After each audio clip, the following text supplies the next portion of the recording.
سورہ نساء آیت نمبر 131 تا 134 ترجمہ آیت نمبر 131 جو کچھ آسمانوں اور زمین میں ہے اللہ کا ہے،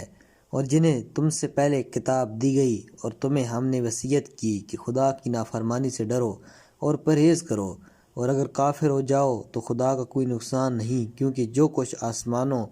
اور زمین میں ہے اللہ کا مال ہے، اور خدا بے نیاز اور لائق تعریف ہے۔ آیت نمبر 132 اور جو کچھ آسمانوں اور زمین میں ہے خدا کے لیے ہے، اور خدا ان کی حفاظت اور نگرانی کے لیے کافی ہے۔ آیت نمبر 133 اے لوگو، اگر وہ چاہے تو تمہیں یہاں سے لے جائے اور تمہاری جگہ دوسرے لوگوں کو لے آئے، اور خدا اس کام کی طاقت اور قدرت رکھتا ہے۔ آیت نمبر 134 جو لوگ دنیا کی جزا اور سزا چاہتے ہیں اور معنوی اور اخروی نتائج کے طلبگار نہیں، وہ لوگ غلط فہمی میں مبتلا ہیں، کیونکہ خدا کے پاس تو دنیا و آخرت دونوں کی جزا و ثواب ہے، اور وہ سننے اور دیکھنے والا ہے۔ تفسیر گزشتہ آیت میں اس حقیقت کی طرف اشارہ ہو چکا ہے کہ اگر حالات مجبور کریں کہ میاں بیوی ایک دوسرے سے جدا ہو جائے اور اس کے علاوہ کوئی اور چارہ نہ ہو تو اس اقدام میں کوئی حرج نہیں، اور آئندہ کے حالات سے نہیں ڈرنا چاہیے، کیونکہ خدا انہیں اپنے فضل و کرم سے مطمئن اور بے نیاز کر دے گا۔ زیر نظر آیت میں سلسلہ کلام جاری ہے۔ پہلی آیت میں فرمایا گیا ہے کہ ہم انہیں بے نیاز اور مستغنی کرنے کی قدرت رکھتے ہیں، کیونکہ جو کچھ آسمانوں اور زمین میں ہے وہ اللہ کی ملکیت ہے۔ جو ذات ایسی لامتناہی ملکیت اور بے پایہ قدرت رکھتی ہے اور وہ اپنے بندوں کو بے نیاز کرنے سے عاجز نہیں ہو سکتی۔ اس کے بعد اس موقع پر اور دیگر مواقع پر پرہیزگاری اختیار کرنے کی تاکید کرتے ہوئے فرمایا گیا ہے، یہود و نصارہ کو اور ان لوگوں کو جو تم سے پہلے صاحب کتاب ہیں،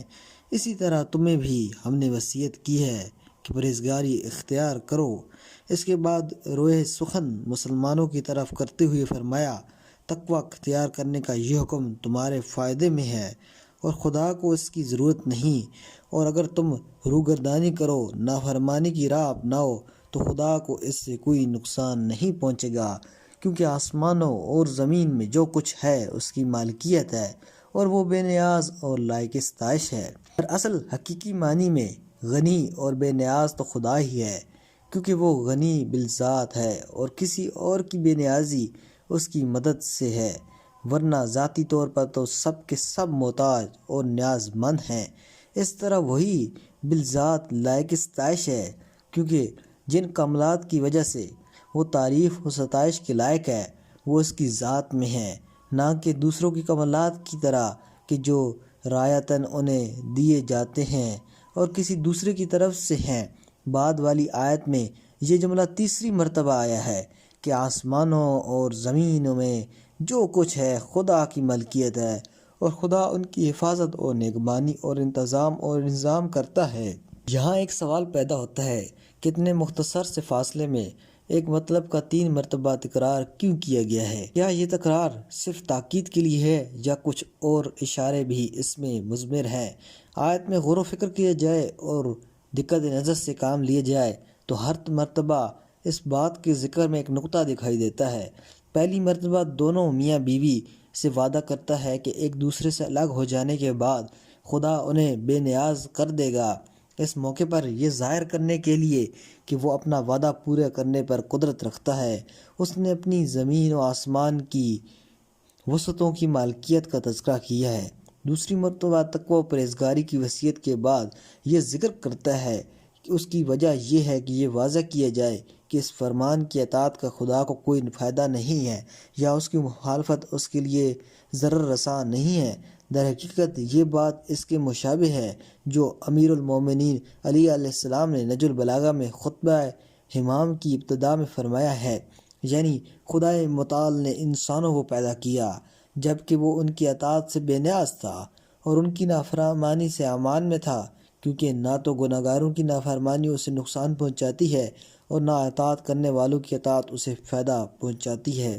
تیسری مرتبہ آیت 133 میں موجود بحث کے عنوان کے طور پر اس کا تذکرہ ہے۔ اس کے بعد فرمایا گیا ہے خدا کے لیے کوئی رکاوٹ نہیں کہ تمہیں ختم کر دے اور تمہاری جگہ زیادہ آمادہ پختہ ارادہ والا گروہ پیدا کر دے جو اس کی اطاعت میں زیادہ کوشاں ہوں، اور خدا ایسا کرنے پر قادر ہے۔ تفسیر تبین اور مجموع البیان میں پیغمبر اکرم صلی اللہ علیہ وآلہ وسلم سے منقول ہے کہ جب یہ آیت نازل ہوئی تو پیغمبر اکرم صلی اللہ علیہ وسلم اپنے ہاتھ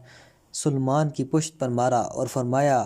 وہ گروہ جو عجم و فارس کے یہ لوگ ہیں۔ حضور صلی اللہ علیہ وآلہ وسلم کا یہ فرمان در حقیقت ایک عظیم خدمت کی پیشگوئی ہے جو ایرانی مسلمانوں نے اسلام کے لیے کی ہے۔ آخری آیت میں ان لوگوں کے بارے میں گفتگو آ گئی ہے جو خدا پر ایمان لانے کا دم بھرتے ہیں، میدان جہاد میں شرکت کرتے ہیں اور احکام اسلام کی پابندی کرتے ہیں، مگر ان کا مقصد رضائے الہی کا حصول نہیں ہوتا بلکہ مادی نتائج مثلاً مال غنیمت کا حصول ہوتا ہے۔ ارشاد فرمایا گیا ہے، جو لوگ صرف دنیا کی جزا چاہتے ہیں وہ غلط فہمی میں مبتلا ہیں، کیونکہ خدا کے پاس دنیا اور آخرت دونوں کی جزا و ثواب ہے، لہٰذا وہ دونوں کی جستجو کیوں نہیں کرتے؟ اور خدا سب کی نیتوں سے آگاہ ہے اور ہر محل اور مقام اس کی نظر ہے، اور منافق صفت لوگوں کے اعمال سے باخبر ہے۔ یہ آیت ایک مرتبہ پھر یہ حقیقت بیان کرتی ہے کہ اسلام کی نگاہ صرف مانوی اور اخروی پہلوؤں پر نہیں بلکہ وہ اپنے پیروکاروں کے لیے